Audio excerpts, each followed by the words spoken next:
प्रणाम। हरे कृष्णा। ताजी हरे धन्यवाद प्रणाम। हरे ధన్యవాद कृष्ण प्रणाम। हरे माताजी। कृष्णा। హరే కృష్ణ. అందరు ఎలా ఉన్నారు? కృష్ణ మాతాజీ అవునా మాతాజీ, మీరు ఎలా ఉన్నారు మాతాజీ? నైస్. నేను కూడా బాగున్నాను భగవంతుని కృప వల్ల. हरे कृष्णा माताजी, धन्यवाद प्रणाम। హరే కృష్ణ. దండవత్ ప్రణామ్ మాతాజీ. సో భగవద్గీత మనం 16 అధ్యాయాలు కంప్లీట్ చేసుకున్నాం, కరెక్ట్? 17వ అధ్యాయం నడుస్తూ ఉంది కదా. అవును మాతాజీ. రైట్. ఓకే. సో ఎప్పుడైనా అనుకున్నారా ఇట్లా ప్రతి శ్లోక ఒక్కొక్కటి వింటాము 18 అధ్యాయాలు అని చెప్పి అనుకున్నారా ఎప్పుడైనా? అనుకోలేదు మాతాజీ, అస్సలు అనుకోలేదు. అస్సలు అనుకోలేదు. బట్ సంహో భగవంతుని కృప వల్ల, వైష్ణవులు ఆచార్యుల కృప వల్ల మనకి ప్లాట్ఫామ్ అనేది దొరికింది. ఒక్కొక్క శ్లోకం అనేది మనము విపులంగా వింటూ ఇంత దూరం వచ్చాం. రైట్. ఇంకా నెక్స్ట్ ఐ థింక్ ఇంకొక 2 months లో మనకి 17, 18 2 చాప్టర్స్ కూడా అయిపోతాయి, 2 అధ్యాయాలు కూడా అయిపోతాయి. సో భగవద్గీత మొత్తం 700 శ్లోకాలు విన్నవారు అవుతాం మనం అందరం, రైట్?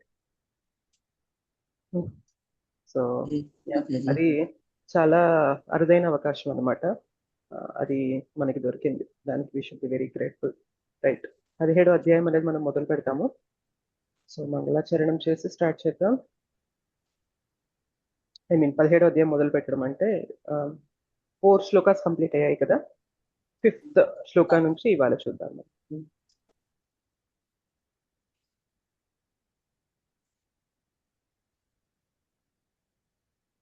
ఓం అజ్ఞానతిమిరాంధస్య జ్ఞానాంజనశలాకయా చక్షురున్మీలితం येन తస్మై శ్రీగురవే నమః. శ్రీచైతన్యమనోభీష్టం స్థాపితం येन భూతలే స్వయం రూపः కదా మహ్యం దదాతి స్వపదాంతికం. వందేహం శ్రీగురోః శ్రీయుతపదకమలం శ్రీగురూన్ వైష్ణవాంశ్చ శ్రీరూపం సాగ్రజాతం సహగణ రఘునాథాన్వితం తం సజీవం సాద్వైతం సావధూతం పరిజన సహితం कृष्ण चैतन्य देवं श्री राधा कृष्ण पादान् सहगणा ललिता श्री विशाखान्वितांश्च नम ओं विष्णुपादाय कृष्णप्रेष्ठाय भूतले श्रीमते भक्तिवेदांत स्वामिनिति नामिने नमस्ते सारस्वते देवे गौरवाणी प्रचारिणे निर्विशेष शून्यवादी पाश्चात्यवेशतारिणे नमो महावदन्याय कृष्ण प्रेमा प्रदायते कृष्णाय कृष्ण चैतन्य नाम्ने गौरतिशे नमः। हे कृष्णा करुणा सिंधु दीनबंधो जगत्पते गोपेश गोपिका कांत राधा कांत नमोस्तुते। तप्त कांचन गौरांगी राधे वृंदावनेश्वरी वृषभानुसुते देवी प्रणमामि हरिप्रिये। वाञ्छाकल्पतरुभ्यश्च कृपा सिन्धुभ्य एव च पतितानां पावनेभ्यो वैष्णवेभ्यो नमो नमः। जय श्री कृष्ण चैतन्य प्रभु नित्यानंद श्री अद्वैत गदाधर श्रीवासादि गौरभक्तवृंद। हरे कृष्णा कृष्ण कृष्णा हरे हरे, हरे राम राम राम हरे हरे। जय जय श्री चैतन्य जय नित्यानंद जय अद्वैत चंद्र जय गौरभक्त वृंदा। ओम नमो भगवते वासुदेवाय। ओम नमो भगवते वासुदेवाय। ओम नमो भगवते वासुदेवाय। मुखं करोति वाचालं पङ्गुं लङ्घयते गिरिं यत्कृपातमहं वन्दे श्रीगुरुं दीनतारिणं परमानन्दमाधवं। श्री चैतन्य ईश्वरम। श्री श्री राधा मदन मोहन जी की जय। श्री श्री गौर निताय की जय। श्री श्री जगन्नाथ बलदेव सुभद्रा मैया की जय। जगत गुरु पतित पावन श्रील प्रभुपाद की जय। श्रील गुरुदेव की जय। अनंत कोटि वैष्णव वृंद की जय। श्रीमद् भगवद गीता की जय। निताय गौर प्रेमानंदे हरि हरि बोल।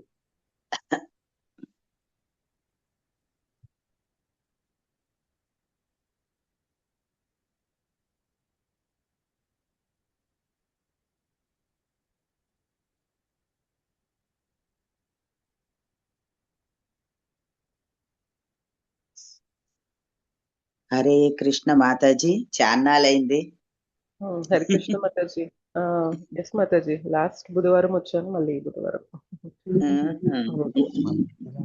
హరే కృష్ణ మాతాజీ ధన్వత్ ప్రణామం. హరే కృష్ణ మాతాజీ, హరే కృష్ణ మాతాజీ దండ హరే కృష్ణ ప్రణామ్. మాతాజీ దండవత్ ప్రణామ్. దండవత్ ప్రణామ్. హరే కృష్ణ. అసలు ఏం జరుగుతుంది చెప్పగలరా? 17వ అధ్యాయం ఏంటి, మొదటి 4 శ్లోకాలు ఏం జరిగాయో చెప్తే మనం 5వ శ్లోకం కంటిన్యూ చేద్దాం. ఎవరైనా చెప్తారా? ఓకే, ఎస్ పావని మాతాజీ చెప్పండి. హరే కృష్ణ మాతాజీ ధన్వత్ ప్రణామం. హరే కృష్ణ మాతాజీ. 16th చాప్టర్ లో దైవ ఆశ్రయ గుణాలు, దైవీ గుణాలు తెలిసిన తర్వాత అర్జునుల వారికి డౌట్ వస్తుంది అసలు. సో, మనలో ఉన్న 2 రకాల వాళ్ళ గురించి చెప్పావు కృష్ణ, నాకు అర్థమైంది. కానీ ఈ 2 కాకుండా శ్రద్ధగా శాస్త్రాలు తెలియకుండా వాళ్ళు చేసే పని చేస్తే వాళ్ళ గతి ఏమవుతుంది అని అడుగుతారు. సో అప్పుడు అడిగినప్పుడు కృష్ణుల వారు మొదలు పెడతారు. సో సరే, ఎంత శ్రద్ధగా చేసినా సరే మనలో ఈ భౌతిక ప్రపంచంలోకి వచ్చినప్పుడు మనం త్రిగుణాలతో కలిపి ఉంటాం కాబట్టి ఎవరెవరు ఏ గుణాల్లో ఉంటే ఎవరెవరిని ఆరాధిస్తారు అని ఒకటి చెప్పి, ఎంత శ్రద్ధగా సరే చేసినా సరే శాస్త్రాలు గనక ఫాలో అవ్వకుండా చేస్తే ఖచ్చితంగా వాళ్ళకి ముక్తి అనేది లభించదు. వాళ్ళు ఖచ్చితంగా జన్మవృత్తి జరా వ్యాధిలో మళ్ళీ పడి జన్మం తీసుకోవాల్సి వస్తుంది అని చెప్పి చెప్తారు. అలా కాకుండా మనం ఒక్కొక్క శ్లోక ప్రకారము ఏ గుణం వాళ్ళు ఎవరిని ఆరాధిస్తున్నారు, ఎవరిని ఆరాధించడానికి ఇష్టపడతారు అనేది తెలుసుకున్నాం. ముందు శ్లోకం ఫోర్త్ శ్లోకంలో ఆ విషయం తెలుసుకున్నాం. సో శ్రద్ధ ఉంది, వీరికి శ్రద్ధ ఉంది, కానీ మనకి శాస్త్రాల పైన మాత్రం శ్రద్ధ లేదు. సో ఒకప్పుడు మనం 16వ అధ్యాయంలో శాస్త్రాల పైన శ్రద్ధ ఉన్నవారు, శాస్త్రాల్ని అసలు నమ్మని వారు ఉన్నారు, అసలు ఏం శ్రద్ధ లేని వారు, మన డీమన్స్ అంటే అసుర స్వభావం గలవారు. కానీ మధ్యలో ఉండే కేటగిరీ ఉండాలి కదా. ఎప్పుడు కూడా వైట్ బ్లాక్ ఉండదు కదా, గ్రే షేడ్స్ కూడా ఉంటాయి కదా మనకి. చెప్పండి, yes or no? Pure white pure black మాత్రమే ఉండదు, మధ్యలో కాంబినేషన్స్ కూడా ఉంటాయి. కాబట్టి వాళ్ళ గురించి ఈ చాప్టర్ అనేది ఎస్పెషల్లీ చెప్తున్నారు కృష్ణ. ఓకే, అర్జున క్వశ్చన్ అడిగిన దానికి సమాధానంగా చెప్తున్నారు. శ్రద్ధ ఉంది కానీ శాస్త్రాల పైన శ్రద్ధ లేనప్పుడు ఎలా ఉంటుంది, మరి వారి గతి ఏమవుతుంది అన్నదానికి కృష్ణ ఏమంటారంటే, కరెక్ట్ అర్జున, శ్రద్ధ ఉంది అన్నప్పుడు ప్రతి జీవికి కూడా త్రిగుణాల ప్రభావం అనేది ఉంటుంది. ఎటువంటి గుణంలో వారి శ్రద్ధ అనేది వారు ప్రకటితం చేస్తున్నారో దానికి తగ్గట్టుగా వారి గతి అనేది ఉండబోతుంది అనే విధంగా చెప్తూ ఈ చాప్టర్ అనేది కూడా అంతా నడిపిస్తారు. అయితే ఈ చాప్టర్లో ముఖ్యంగా మనకి, ఈ అధ్యాయంలో ముఖ్యంగా మనకి చెప్పేవి ఏంటి అంటే 4 అంశాలు గుర్తుపెట్టుకోండి.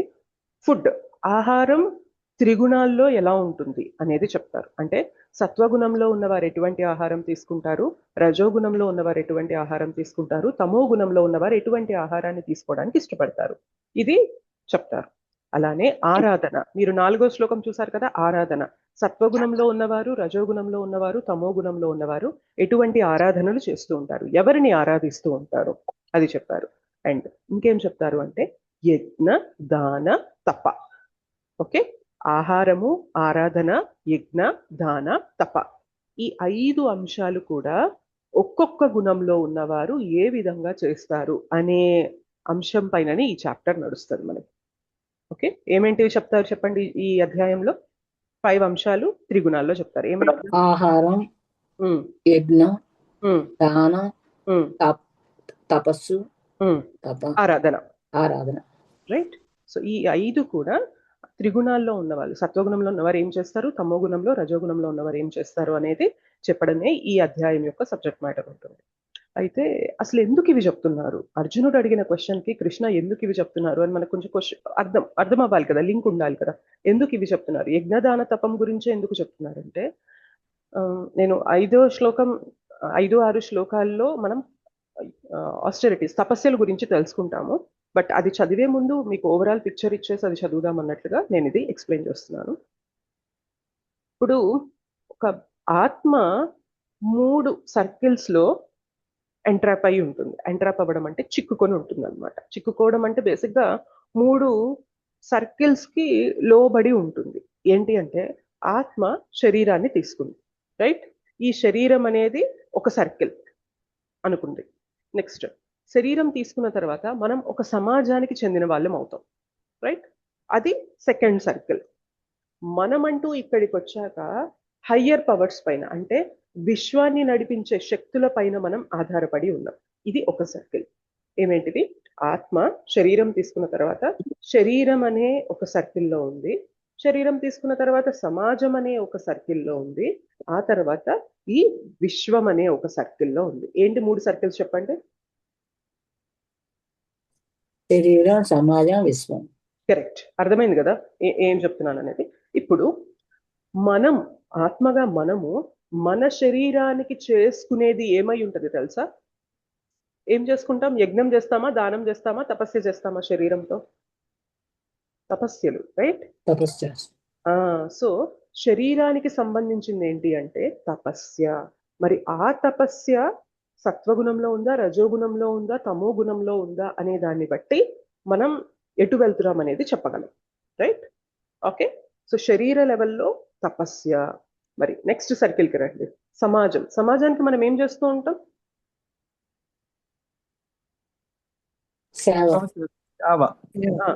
అంటే ఏంటి? ఇంకా ఇందాక మనం అనుకున్న 3 అంశాల్లో యజ్ఞ, దాన, తప, ఈ మూడిట్లో సమాజానికి మనం ఏం చేస్తాం? దానం చేస్తాం. ఎగ్జాక్ట్లీ, దానం కదా. మనం చారిటీ చేస్తూ ఉంటాం. అంటే సమాజానికి మనం సేవ రూపం, సేవ అంటున్నారు మీరు, కరెక్ట్. సేవ అంటేనే అక్కడ మనము ఈ దాన కింద కన్సిడర్ చేయొచ్చు అనమాట. ఆ దానాలు, సమాజానికి మనం చేసే దానాల్లో కూడా సత్వగుణంలో ఉన్నవారు ఉంటారు, రజోగుణం, తమో గుణంలో ఉన్నవారు ఉంటారు.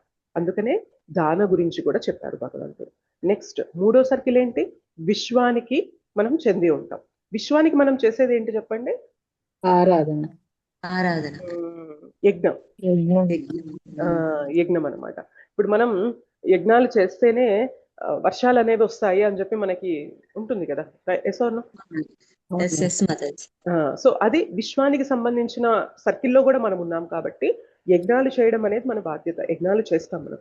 ఆ యజ్ఞాలు సత్వగుణంలో ఉన్నాయా, రజోగుణంలో ఉన్నాయా, తమో గుణంలో ఉన్నాయా అనేది కూడా ఇక్కడ కృష్ణ చెప్తున్నారు. ఎందుకు యజ్ఞ, దాన, తప గురించి చెప్పారు అంటే మనం ఈ 3 సర్కిల్స్ కి సంబంధించిన వారిం అవుతాము. శరీరము, సమాజము మరియు విశ్వము. శరీరానికి తపస్య, సమాజానికి దానము, విశ్వానికి యజ్ఞము. అందుకనే యజ్ఞ, దాన, తప ఈ మూడింటిని కూడా త్రిగుణాల్లో చెప్పడం జరిగింది ఈ అధ్యాయంలో.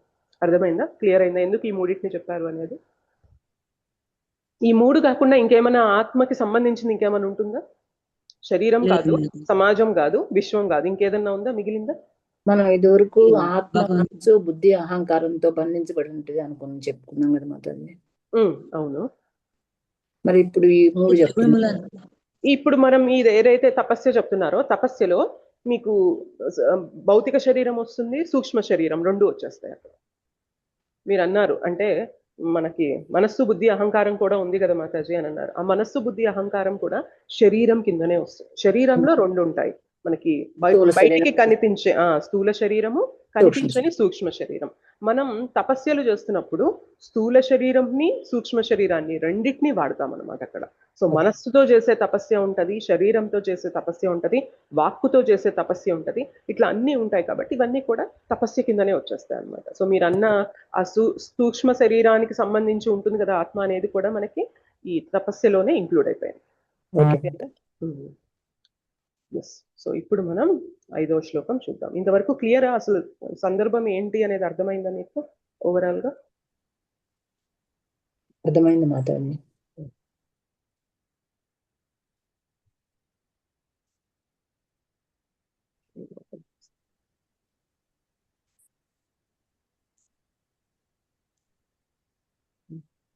శ్లోకం రిసైడ్ చేసి తెలుసుకుందాము.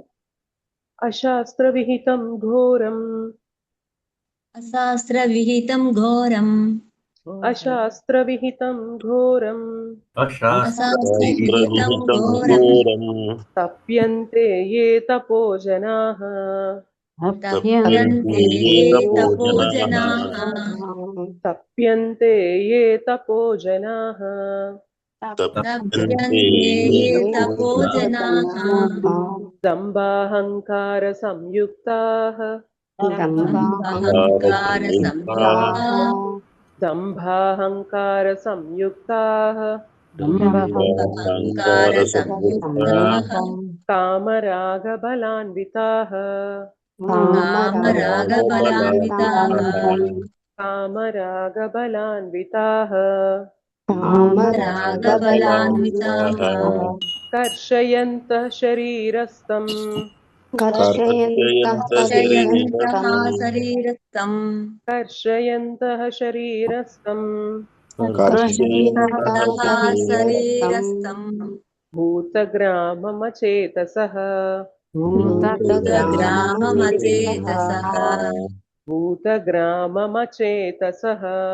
भूतग्राममचेतसः ममचेतसः मां चैवान्तः शरीरस्थं मां चैवान्तः शरीरस्थं तान् विद्यासुरनिश्चयान् तान्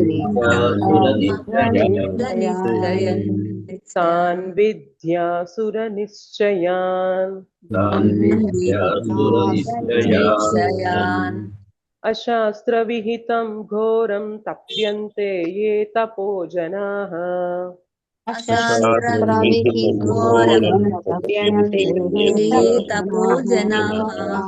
दम्भाहङ्कारसंयुक्ताः कामरागफलान्विताः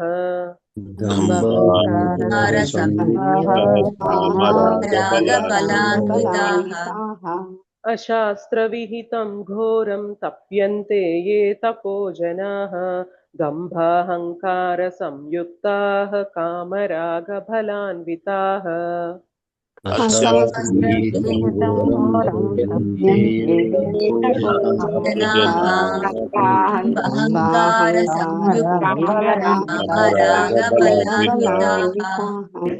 कर्षयन्तः शरीरस्थं भूतग्राममचेतसः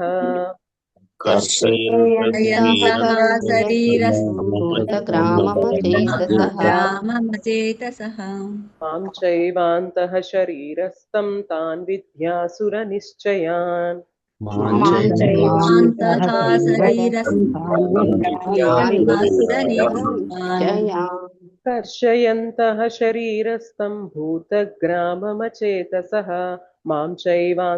शरीरस्थं तान् विद्यासुरनिश्चयान् कर्षयन्तः शरीरस्थं भूतग्राममचेतसः मां चैवान्तः शरीरस्थं तान् विद्यासुरनिश्चयान्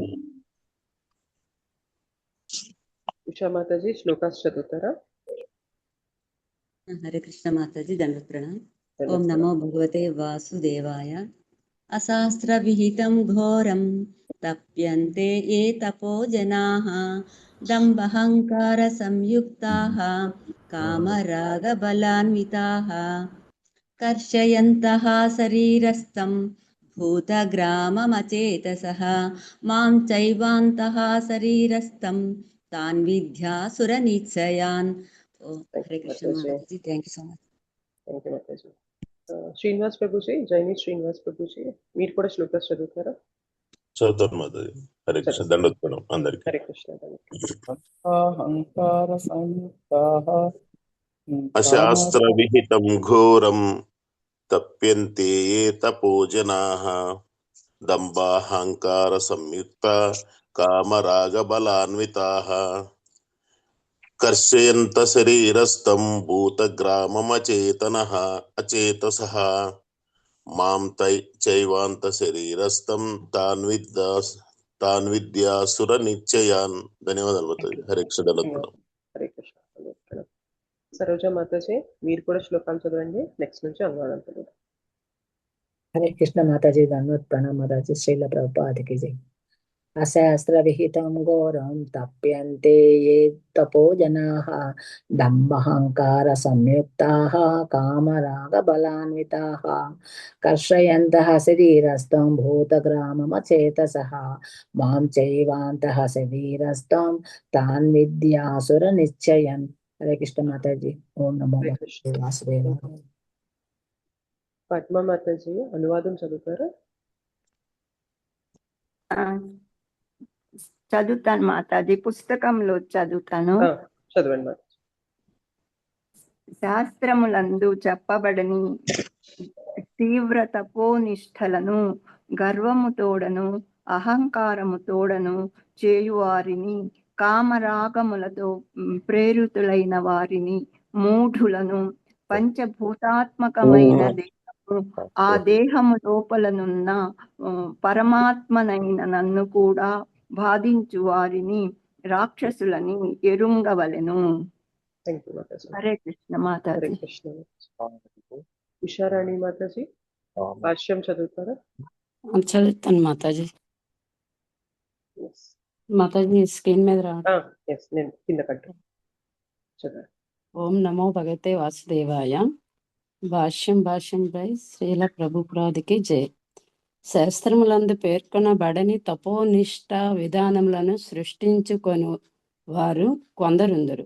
ఉదాహరణకు స్వార్థంతో కూడినట్టి రాజకీయ ప్రయోజనము కొరకు చేయు ఉపవాసములు శాస్త్రములందు ఆదేశింపబడలేదు. ఏదో ఒక సాంఘిక లేక రాజకీయ ప్రయోజనముల కొరకు కాకుండా ఆధ్యాత్మికోన్నతి కొరకు మాత్రమే శాస్త్రములు ఉపవాసమును ఆదేశించును. అట్టి తపోనిష్టలను పాటించు వ్యక్తులు నిశ్చయముగా అసుర స్వభావులే యొగుదురు. వారి కర్మలు సదా శాస్త్రాదేశములకు వ్యతిరేకంగా నుండుటయే కాకుండా సామాన్య జనులకు హితకరములు కాకుండాను. వాస్తవమునకు వారు ఆ కార్యములను గర్వము, అహంకారము, కామము, ఇంద్రియ భోగముల పట్ల ఆసక్తితోనే ఆచరింతురు.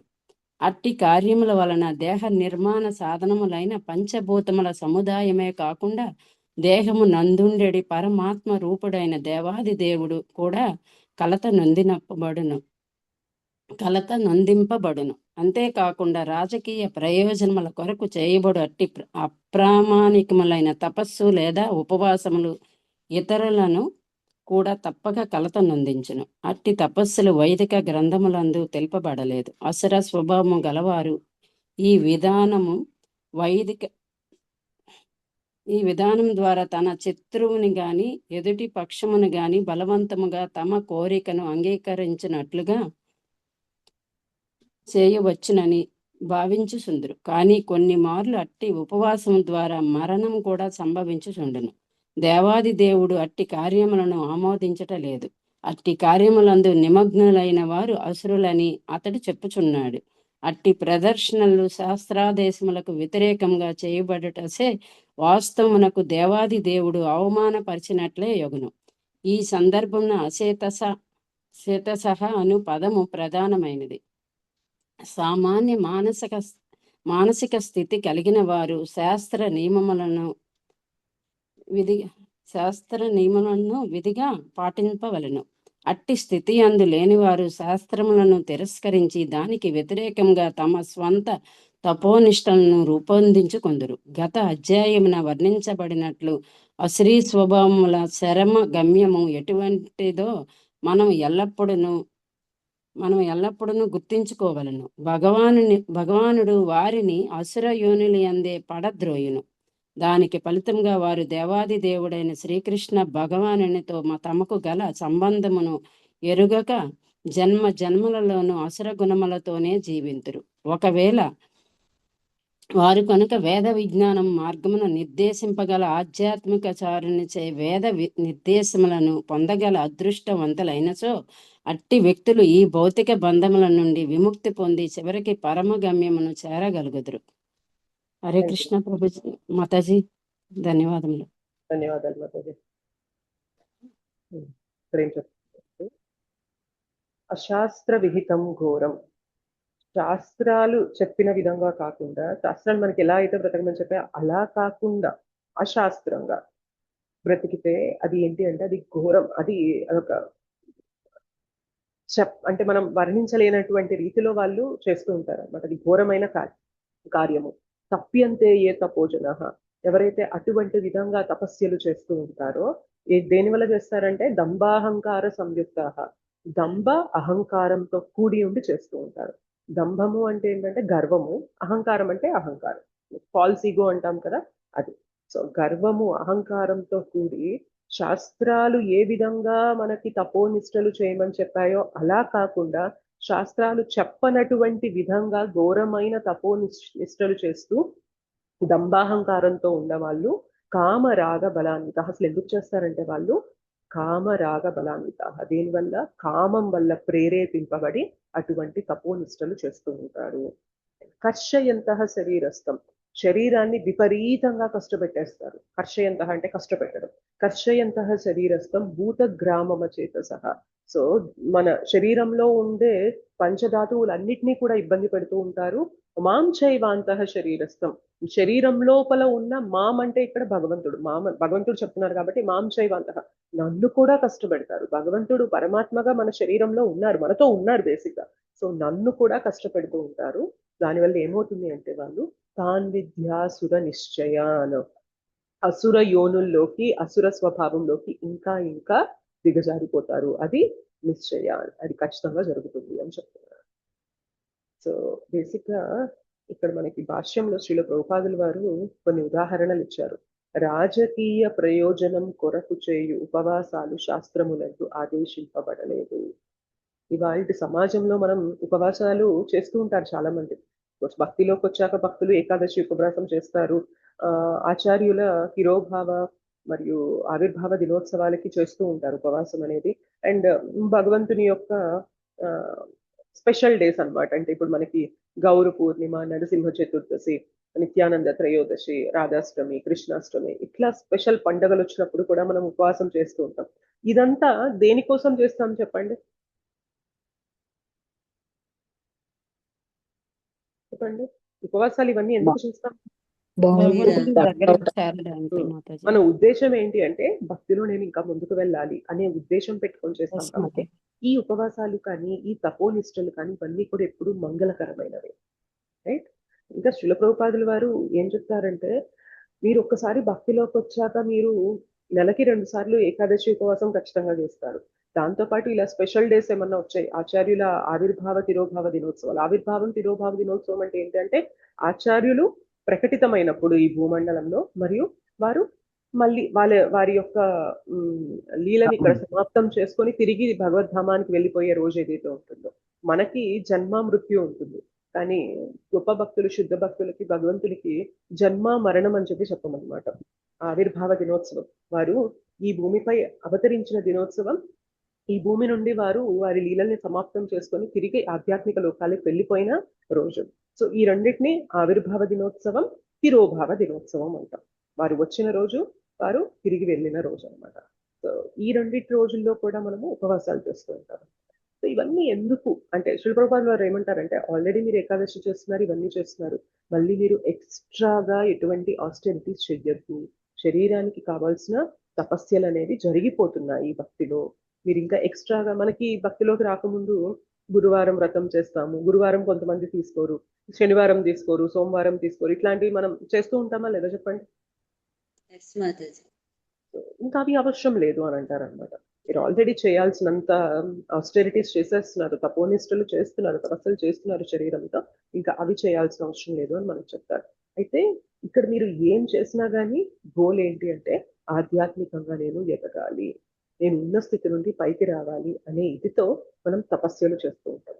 శరీరానికి ఎల్లవేళలా ఒకే కంఫర్టబుల్ లైఫ్ లో ఉంటే అది ఎదగలేదన్నమాట. అందుకనే మధ్య మధ్యలో మనం కొంచెం ఆహార నియమాలు అనేవి ఫాలో అయ్యి, ఇప్పుడు ఏకాదశి వచ్చింది అనుకోండి, మనకు ఆకలి లేకుండా ఉంటుందా?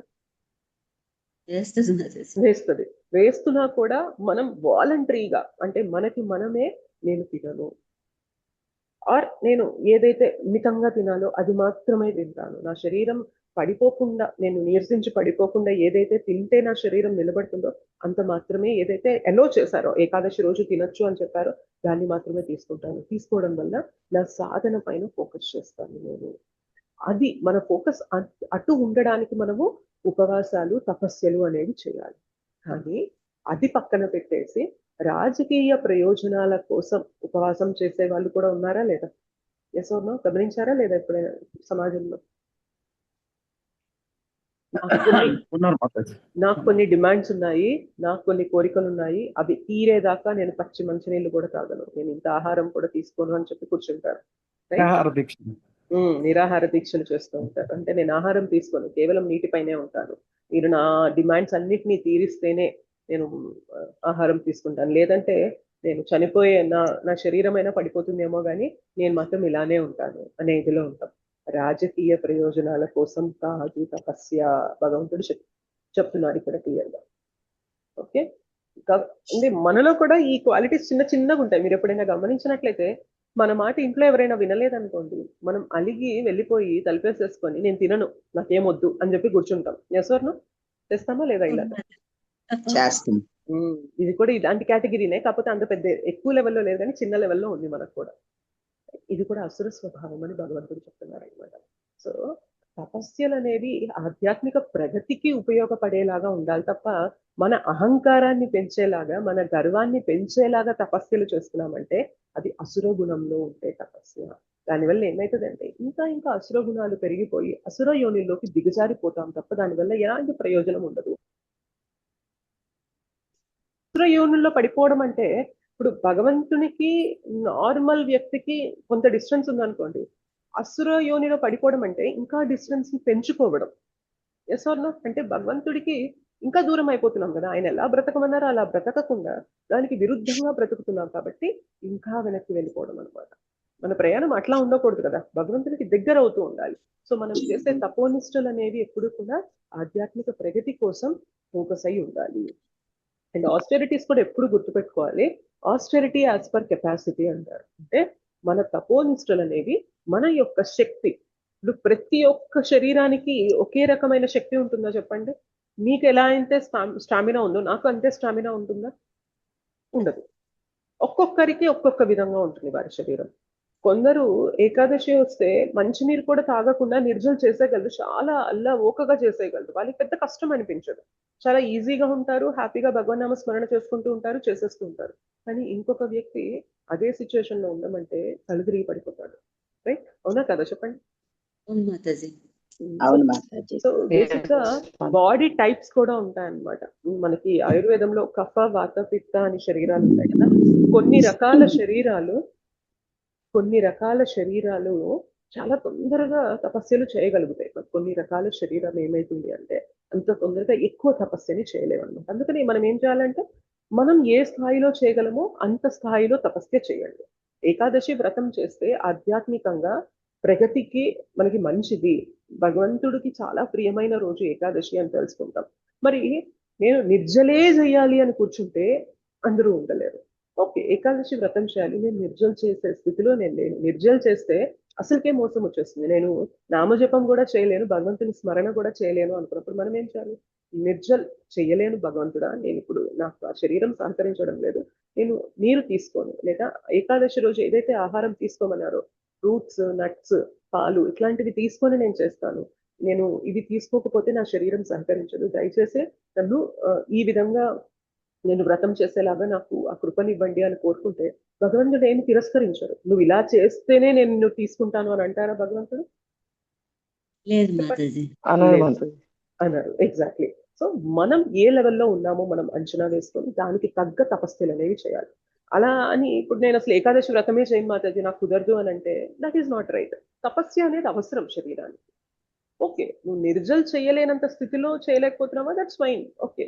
బట్ ఏదైతే ఏకాదశి రోజు తినే ఆహారం ఉంటుందో దాన్ని చక్కగా వండి భగవంతునికి నివేదన చేసి అది తీసుకొని వ్రతం చేయొచ్చు కదా, ఏకాదశి ఉండొచ్చు కదా మనము.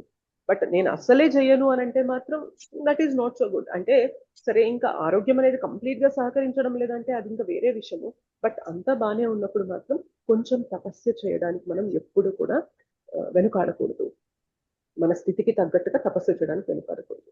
సో తపస్సులు అనేవి ఎప్పుడు కూడా ఆధ్యాత్మిక ప్రగతి కోసం ఉద్దేశింపబడి ఉండాలి. కానీ రాజకీయ ప్రయోజనాల కోసం మనం తపస్సులు చేస్తుంటే మాత్రం అది అస్సలు ఆమోదింపబడనిది. ఏమంటున్నారంటే ఇక్కడ భగవంతుడు మనకి తపస్సుల గురించి చెప్తూ లోవర్ స్కేల్ గురించి చెప్పారు. తమో గుణంలో ఉన్నవారు ఎటువంటి విధంగా తపస్సులు చేస్తారు అనేది ఈ శ్లోకంలో ఉన్నదన్నమాట. సో వీరు దంభంతో, అహంకారంతో, గర్వంతో, అహంకారంతో నేను స్వలాభం కోసం ఈ తపస్సు చేస్తాను అనేదితో చేస్తుంటారు. అయితే మీరు గమనించినట్లయితే ఇంకా దారుణంగా తపస్సులు చేసే వాళ్ళు కూడా ఉంటారు. కొరడా పట్టుకొని వారి వంటిని కొట్టేసుకుంటూ తపస్సులు చేసే వాళ్ళు కూడా ఉంటారు. గమనించారు ఎప్పుడైనా? Yes no? విన్నారా? ఎప్పుడైనా చూసారా? అవును విన్నాం. మాతాజీ. న్యూస్ లో గానీ అట్లయినా. సో చూసాం. అది అసలు అది ఏ శాస్త్రంలో ఉంది చెప్పండి? ఏదైనా శాస్త్రంలో ఉందా? మీరు కొరడా తీసుకొని మీ ఒంటి పైన 100 కొరడా దెబ్బలు కొట్టించుకుంటే మీకు ఆధ్యాత్మికంగా ఈ ప్రగతి దొరుకుతుంది అని ఏ శాస్త్రంలో అయినా ఉంటుందా? అసలు భగవంతుడు అలా చెప్తారా? చెప్పరు. సో అక్కడ ఏం చేస్తున్నారు? శరీరాన్ని ఇబ్బంది పెట్టుకుంటున్నారు, వాళ్ళు శరీరాన్ని టార్చర్ చేసుకుంటున్నారు. కొరడా దెబ్బలు మన చేత్తో మనం కొట్టుకోవడం అంటే అది అసలు అది సెన్సిబుల్ థింగ్ కాదు కదా, అర్థవంతమైన పని కాదే కాదు కదా. అది శరీరాన్ని ఇబ్బంది పెట్టేస్తున్నాం, మరియు శరీరంలో ఉన్న మనకు తోడుగా ఉన్న పరమాత్మని కూడా ఇబ్బంది పెడుతున్నాం.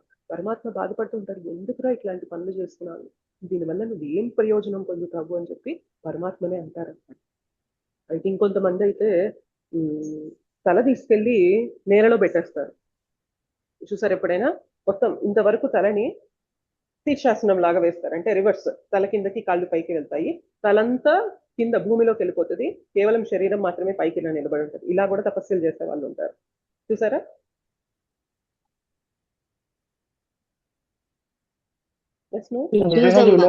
మామూలుగా టీవీలో అలా చూసాం. టీవీలో అట్లా మనకి కరెక్ట్. సో దానివల్ల ఏదైనా ప్రయోజనం ఉంటుందా చెప్పండి? భగవంతుడు అట్లాంటి తపస్సు అలా చేయమన్నది, మనకి ఏమైనా ప్రయోజనం ఉంటుందా దానివల్ల? బట్ ఏదో శక్తులు పొందాలి, ఏదో స్వలాభం పొందాలి అని చెప్పి ఈ విధంగా తపస్సులు చేస్తూ ఉంటే ఇంకా ఇంకా అసుర గుణాలు పెరిగిపోతాయి తప్ప మనం ఎటువంటి ఉద్ధరణ అనేది చెందము. కొందరైతే ఇంకా శూలాలు గుచ్చేసుకుంటూ ఉంటారు, ఇట్లాంటివన్నీ చూస్తూ ఉంటారు కదా మీరు. ఇవన్నీ కూడా ఏంటి అంటే తపస్సులు తక్కువ స్థాయిలో తమో గుణంలో ఉండే తపస్సులు అనమాట. ఇవేవి కూడా శాస్త్రాలు మనకి రికమెండ్ చేయలేదు అసలు. శాస్త్రాలు ఎప్పుడు కూడా ఆధ్యాత్మిక ప్రగతికి ముందుకెళ్ళడానికి ఏ విధంగా తపస్సులు చేయాలో అవి మాత్రమే చెప్తుంది. మాట్లాడేటప్పుడు జాగ్రత్తగా ఆలోచించే, సత్యమైతే మాట్లాడు, ప్రియమైతే మాట్లాడు, హితమైతే మాట్లాడు అని చెప్తుంది. మరి అది తపస్సేనా కాదా చెప్పండి? మనకి ఏదంటే అది మాట్లాడడం అలవాటు, కానీ నిజంగా అది సత్యమా కాదా అని వెరిఫై చేసుకొని మాట్లాడడం అనేది మనకి తపస్సు, అవునా కదా? అండ్ మాట్లాడేటప్పుడు ప్రియంగా మాట్లాడు. ఎదుటివారు హర్ట్ అవుతున్నారు అనే విషయాన్ని కూడా మనం వదిలేసి మనకి ఇష్టం వచ్చినట్టు మాట్లాడటం, ప్రియంగా మాట్లాడుతున్నామా? అది తపస్సేనా కాదా చెప్పండి? సత్యము, ప్రియము, హితము. హితం అంటే పక్కన వాళ్ళకి మంచి జరిగే విషయం చెప్తున్నామా, ఏదో క్యాజువల్ గా మాట్లాడుతున్నామా?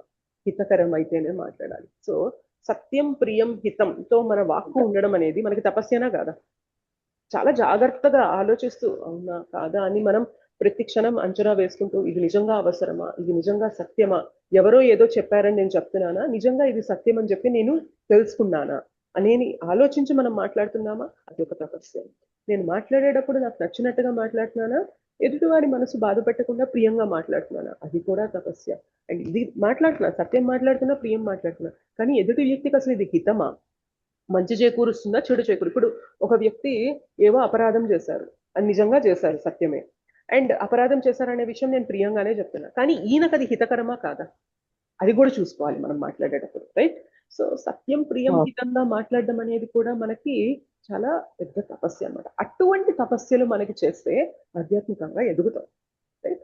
ఏకాదశి ఉపవాసాలు చేయడము, సత్యం మాట్లాడడం, ప్రియంగా మాట్లాడడం, హితంగా మాట్లాడడం, అండ్ ఎవరిని నొప్పించకుండా మన జీవనం గడపడం, ఇవి నిజమైన తపస్యలు. ఇవి మనకి ఆధ్యాత్మిక పురోభివృద్ధికి మనకి తోడ్పడతాయి. కానీ తలని కింద భూమిలో పెట్టేయడము, శూలాలు దింపుకోవడం, శరీరంలోకి కొరడా దెబ్బలు కొట్టుకోవడం, ఇవన్నీ కూడా ఏ శాస్త్రంలో కూడా చెప్పబడలేదు. అటువంటివి మనం పాటిస్తూ ఉంటే ఇంకా ఇంకా అసుర గుణాలు పెరుగుతాయి తప్ప మనం ఎటువంటి ఉద్ధరణ అనేది ఉండము. మనకు ఒక ఎగ్జాంపుల్ ఉంది, అంటే మనకి శాస్త్రాల్లో రామచంద్రుల వారు కూడా శంభూక అనే ఒక శూద్రుడు తపస్యలు చేస్తూ ఉన్నారు. అయితే ఈ విషయం తెలుసుకున్న రామచంద్రుల వారు శంభూకాని చంపేస్తారు. మనకి సరిగ్గా డీటెయిల్స్ తెలియలేదు అనుకో, ఏమనుకుందామంటే అంటే రాముల వారికి శూద్రులు అంటే ఇష్టం లేదా, శూద్రులుగా ఉన్నవారు తపస్యలు చేయకూడదా, మరి తపస్యలు చేస్తే ఎందుకు చంపేశారు అనేది హాఫ్ ఇన్ఫర్మేషన్ తో తప్పుగా అర్థం చేస్తారు. కానీ అక్కడ శంభుక ఉద్దేశం ఏంటి తెలుసా, నేను ఇంద్రుణ్ణి తొలగించేసి ఇంద్రుడి స్థానంలోకి నేను వెళ్ళిపోయి ఇంద్రుడి భార్య అయిన ఇంద్రాణి శచీని నేను ఎంజాయ్ చేయాలి అనే ఉద్దేశంతో ఆయన తపస్సు చేస్తున్నారు. ఇక్కడ తపస్య అని కేవలం బయటికి మాత్రమే తపస్య చూసామనుకోండి, అరే ఎంత గొప్ప వ్యక్తి ఈయన, ఎంత చక్కగా తపస్సులు చేస్తున్నారు, ఎంత ఈ కష్టాన్ని కూడా ఆయన ఓర్చుకుంటున్నారు, టాలరేట్ చేస్తున్నారు అనుకుంటాం. కానీ లోపల ఉద్దేశం, ఇలాంటి ఉద్దేశం ఉందనుకోండి, ఏమనాలి చెప్పండి? ఆ వ్యక్తిని ఎంకరేజ్ చేయాలా? చేయకూడదు మాతాజీ. ఎప్పుడు కూడా ఎక్స్టర్నల్స్ చూసి, అంటే బహిరంగంగా ఏం చేస్తున్నారు అనేది చూసి నిర్ణయించకూడదు అనమాట ఈ వ్యక్తి ఎంత గొప్పవారు అనేది. ఇది ఎంత ఎందుకు చేస్తున్నారు, లోపల ఉద్దేశం ఏంటి, ఇంద్రుడిని పక్కన పెట్టి ఇంద్రుడి భార్యతో నేను ఎంజాయ్ చేయాలి అనే భావనతో ఈ శంభూక తపస్యలు చేస్తున్నారు. సో ఇక్కడ తపస్య జరుగుతుంది, మనకి ఏం తెలియలేదనుకోండి, ఎంత గొప్ప వ్యక్తి ఈయన, ఎంత చక్కగా తపస్యలు చేస్తున్నారు అనుకుంటాం. కానీ లోపల ఒకసారి ఇంటెన్షన్ తెలిసాక ఇట్లాంటి దానికోసం నువ్వు తపస్యలు చేయాల్సింది, ఇట్లాంటి పని కోసం, ఎంత చీప్ థింగ్ కోసం నువ్వు తపస్య చేయాలా అని చెప్పి మనకు అనిపిస్తుంది. సో సిమిలర్లీ అక్కడ రామచంద్రుల వారు కూడా, శూద్రుడు ఇటువంటి ఉద్దేశంతో తపస్సులు చేస్తుంటే రామచంద్రుల వారు ఆయన్ని చంపడం జరుగుతుంది అనమాట. రైట్? సో బేసిక్గా తపస్సులు అనేవి ఎప్పుడు కూడా ఇటువంటి అల్టీరియర్ మోటివ్స్, అంటే తక్కువ స్థాయి ఉద్దేశాలు, ఎవరినో పక్కకి తొలగించి వారి భార్యని నేను ఎంజాయ్ చేయాలని, ఏదో పొలిటికల్గా రాజకీయంగా నేను ఒక పదవికి వెళ్ళాలి అంటే నేను తపస్యలు చేస్తాను అని, నా మాట నెగ్గాలి అంటే, ఇప్పుడు మనం తపస్య చేస్తూ ఉన్నామనుకోండి, పక్కన వాళ్ళు దిగొస్తారా లేదా చెప్పండి? అమ్మో వీళ్ళు ఇంత ఇదిగా కష్టపడుతున్నారు, నేను ఇప్పుడు ఏం చేయలేకపోతే అందరూ నా గురించి తప్పుగా అనుకుంటారు అని పక్కన వ్యక్తులు దిగొస్తారా లేదా మన కోరిక తీర్చడానికి? సో ఇట్లాంటి వాటి కోసం తపస్సులు చేస్తే దానివల్ల ఎటువంటి ప్రయోజనం లేదు. తపస్యలు అనేది ఎప్పుడు కూడా ఆధ్యాత్మికంగా మనం ముందుకు వెళ్ళడానికి ఉండాలి. చాలాసార్లు కూడా మనం తపస్యలు ఎందుకు చేస్తామంటే నలుగురికి చూపించుకోవడానికి, నేను ఇంత గొప్పగా చేస్తున్నా రథం, నేను ఇంత గొప్పగా చేస్తున్నా అని కూడా మనం తపస్యలు చేస్తూ ఉంటాం. మన ఫ్యామిలీలో కానీ నా అంతటి వారెవరూ లేరు, నేను ఇంత గొప్పగా చేస్తాను, అంత గొప్పగా చేస్తాను అని చేస్తాను. దానివల్ల ఏదైనా ప్రయోజనం ఉందో చెప్పండి? అస్సలు లేదు మాతాజీ, అస్సలు లేదు. ఎగ్జాక్ట్లీ. ఫోకస్ ఎప్పుడు కూడా కృష్ణ, నాకు భక్తిలో ఒక్క రవ్వైనా నేను ముందుకు వెళ్ళాలి, ఒక్క అడుగైనా నేను దగ్గరికి రావాలి, దానికోసం ఈ తపస్య నాకు తోడ్పడాలి, నేను నాకు మధ్యలో ఉన్న దూరాన్ని కొంచెమైనా తగ్గించాలి, నేను ఈ ఈ సుఖభోగాల మధ్యలో చిక్కుకుపోయాను, కొంచెం శరీరానికి తపస్య అనేది అలవాటు చేసినప్పుడు మెల్లిగా ఈ సుఖభోగాల నుండి నేను బయటకు వస్తాను, మీకు దగ్గరికి రాగలుగుతాను. సో అందుకు ఈ తపస్య అనేది నాకు ఉపయోగపడాలి అనే భావనతో చేసామనుకోండి, భగవంతుడు కూడా ప్రీతి చెందుతారు అటువంటి తపస్యకి.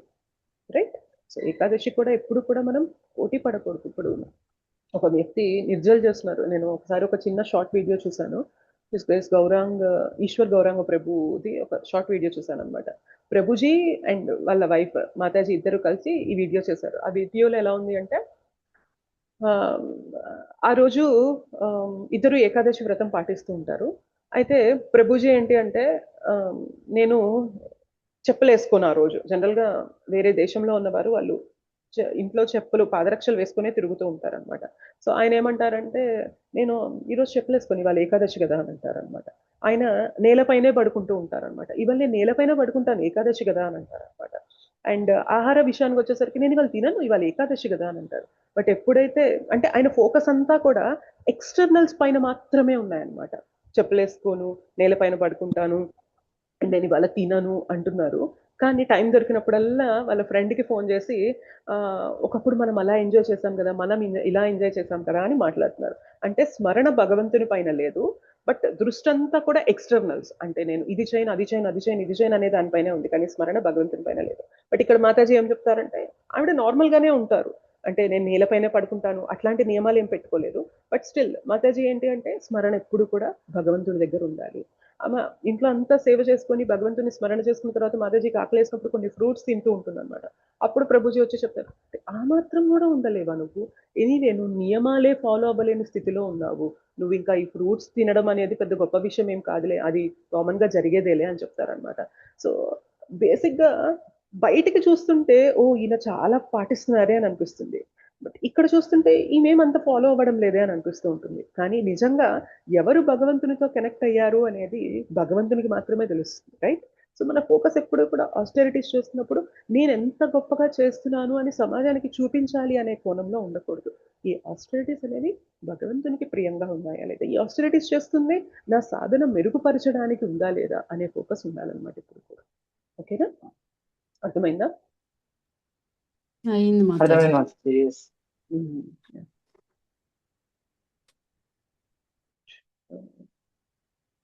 నెక్స్ట్ ఒక శ్లోకం అనేది మనకి జస్ట్ తదుపరి అధ్యాయంలో ఏమేమి చర్చిస్తామనే దానిపైన ఉంది. అదొక్కటి చెప్పేసుకొని మనం క్లాస్ క్లోజ్ చేద్దాం.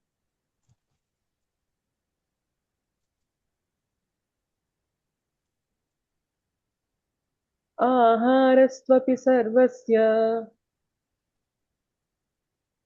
ఆహారస్త్వపి సర్వస్య ఆహారస్త్వపి సర్వస్య ఆహారస్త్వపి సర్వస్య త్రివిధో భవతి ప్రియః త్రివిధో భవతి ప్రియః త్రివిధో భవతి ప్రియః త్రివిధో భవతి ప్రియః యజ్ఞస్తపస్తథా దానం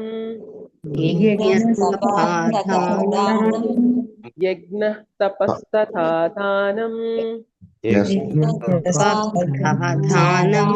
తేషాం వేదమిమం శృణు తేషాం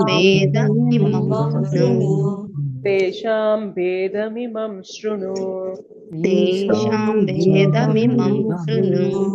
ఆహారస్త్వపి సర్వస్య త్రివిధో భవతి ప్రియః ఆహారస్త్వపి సర్వస్య త్రివిధో భవతి ప్రియః ఆహారస్త్వపి సర్వస్య త్రివిధో భవతి ప్రియః ఆహారస్త్వపి సర్వస్య త్రివిధో భవతి ప్రియః యజ్ఞః తపతథా దానం తేషాం వేదమిమం శృణు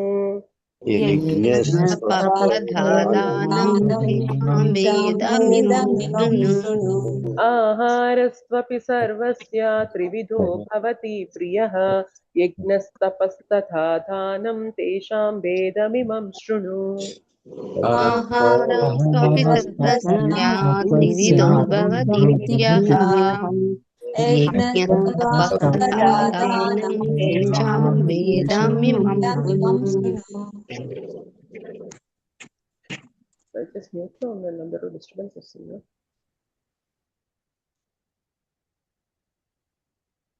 చంద్రకళ మాతాజీ శ్లోకం చదువుతారు.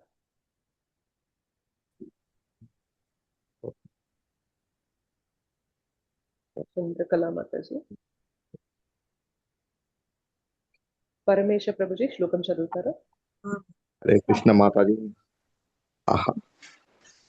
ఆహారస్త్వపి సర్వస్య త్రివిధో భవతి ప్రియః యజ్ఞస్తపస్తథా దానం తేషాం వేదమిమం శృణు. Thank you Mataji. Thank you Prabhuji. Hare Krishna Mataji. దండోత్ ప్రణామం. దండోత్ ప్రణామం మాతాజీ. అనువాదం చదవండి. అనువాదము శ్రీల ప్రభుపాదుల వారు రచించారు. త్రిగుణములను అనుసరించి మానవుడు భుజించు ఆహారము కూడా 3 విధములుగా నుండును. అట్లే యజ్ఞము, దానము, తపస్సులు కూడా 3 విధములుగా నుండును. ఇప్పుడు వాటి నడమ గల భేదములను గూర్చి వినుము. హరే కృష్ణ మాతాజీ. దండోత్ ప్రణామం. హరే కృష్ణ. సరోజ మాతాజీ భాష్యం చదవండి. హరే కృష్ణ మాతాజీ. దండోత్ ప్రణామం మాతాజీ. భాష్యంపై శ్రీల ప్రభుపాద. భౌతిక ప్రకృతి త్రిగుణముల ఎందలి భిన్న స్థితులను అనుసరించి ఆహార యజ్ఞ నిర్వహణములందును తపోదానములందును భేదములు కలవు. అవి అన్నియు ఎన్నడను సమాన ప్రమాణమున నిర్వహింపబడవు. ఏ విధమైన కర్మలు ఏ భౌతిక ప్రకృతి గుణములందు నిర్వహింపబడుతున్నవనేది విషయమును వివరముగా అవగాహనము చేసుకుని వారి నిజమైన బుద్ధిశాలురు. అట్లుగాక అన్ని రకములైన ఆహారములు, యజ్ఞములు, దానములు వంటివి సమానములేనని భావించుచు భేదమును గ్రహింపలేని వారు మూఢులు. ఎవరైనను తమకు తోచినదేదైనను చేయుచు పరిపూర్ణత్వమును పొందవచ్చునని వాదించు ప్రచారకులు కూడా కొందరు కలరు. కానీ అట్టి మూర్ఖులైన ప్రచారకులు శాస్త్రోపదేశాలను అనుసరించి నడుచుకుని వారు కారు. వారు తమకు తోచినట్లుగా నూతన మార్పులను సృష్టించుచు జనులను పెడదారిని పట్టించుచున్నారు. ఇక్కడ మనకి ఏం చెప్తున్నారంటే, ఇందాక మనం మొదట్లో చర్చించుకున్నాం కదా, ఆహారము, యజ్ఞము, దానము, తపము, ఈ 4 కూడా ఏ విధంగా ఉంటాయి, ఎటువంటి గుణంలో ఉంటాయి, ఎటువంటి కేటగిరీస్ లో ఉంటాయి, ఎన్ని రకాలుగా ఉంటాయి అనేది నెక్స్ట్ తదుపరి శ్లోకాల్లో మనకి భగవంతుడు చెప్పబోతున్నారు. అయితే చాలా మంది అనుకుంటారు, ఏ ఆహారం తీసుకున్నా, ఏ యజ్ఞం చేసినా, ఏ దానం చేసినా, ఏ తపస్య చేసినా అన్నిటికీ కూడా ఒకే ఫలితం దక్కుతుంది అని అనుకుంటారు. కానీ అట్లాంటి వాళ్ళని ఇక్కడ శ్రీల ప్రభుపాదులు గారు ఏమంటున్నారంటే మూర్ఖులు వాళ్ళు అని చెప్తున్నారు. వాళ్ళు నిజంగా తెలివైన వారు కాదు. ఎటువంటి ఆహారం తీసుకున్నా, ఎటువంటి యజ్ఞం చేసినా, ఎటువంటి దానం, ఎటువంటి తపస్య చేసినా ఒకే ఫలితం ఎలా దక్కుతుంది? శాస్త్రాలకి విరుద్ధంగా వెళ్తూ ఉంటే అది మంచి ఫలితాన్ని ఎలా తీసుకొస్తుంది? అలా కాకుండా ఏది చేసినా ఒకే ఫలితం వస్తుంది అనే వాళ్ళు మాత్రం మూర్ఖులు. అటువంటి ప్రచారం చేసే వారిని కూడా మూర్ఖులుగా చెప్తున్నారనమాట శ్రీల ప్రభుపాదులు గారు. రైట్. సో మనం తీసుకునే ఆహారం ఎలా ఉంటుంది, మనం చేసే యజ్ఞము, దానము, తపము ఎలా ఉండబోతున్నాయి అనే దాన్ని బట్టి మనం ఎటువైపు వెళ్తున్నాము, ఏ విధంగా నడుచుకుంటున్నాం అనేది మనం తెలుసుకోవచ్చు అనమాట. ప్రతి ఒక్క దారి వేరువేరుగా ఉంటుంది. అవి ఎలా ఉంటాయి ఏంటి అనేది మనకి తదుపరి శ్లోకం నుండి చెప్తారు. అయితే నెక్స్ట్ శ్లోకంలో మనకి ఆహారం అనేది సత్వగుణంలో ఎలా ఉంటుంది, ఆ తర్వాత రజోగుణం, తమోగుణంలో ఆహారం ఎట్లా ఉంటుంది అనేది కూడా చెప్తారు. ఆ తర్వాత యజ్ఞము, దానము, తపం అనేది కూడా త్రిగుణాల్లో ఎలా ఉంటుంది అనేది వివరించడం అనేది జరుగుతుంది. ఓకేనా? సో తదుపరి శ్లోకాలు మనం నెక్స్ట్ క్లాసెస్ లో తెలుసుకుందాం. Thank you so much, Mataji and Prabhuji. Vancha kalpatarubhyascha kripasindhubhyeva patitanam pavanebhyo vaishnavebhyo namo namaha. Anantakoti Vaishnav Vrinda ki jai, Srila Prabhupada ki jai, Srila Gurudev ki jai. Hidai Gaur Premanande Hari Hari Bol. Hare Krishna Mataji దండవత్ Hare Pranam. Krishna Mataji, సాదర ప్రణాం. హరే కృష్ణ మాతాజీ. హరే కృష్ణ మాతాజీ దండ హరే కృష్ణ మాతాజీ దండవత్ Pranam. Hare Krishna Mataji. Hare Krishna. Hare Krishna దండవత్ ప్రణామాలు. Thank you Mataji. Hare Krishna Mataji దండవత్ ప్రణామ్. దండవత్ ప్రణాం. హరే కృష్ణ మాతాజీ దండవత్ ప్రణామ్. Dandavat pranam. Hare Krishna. Thank you.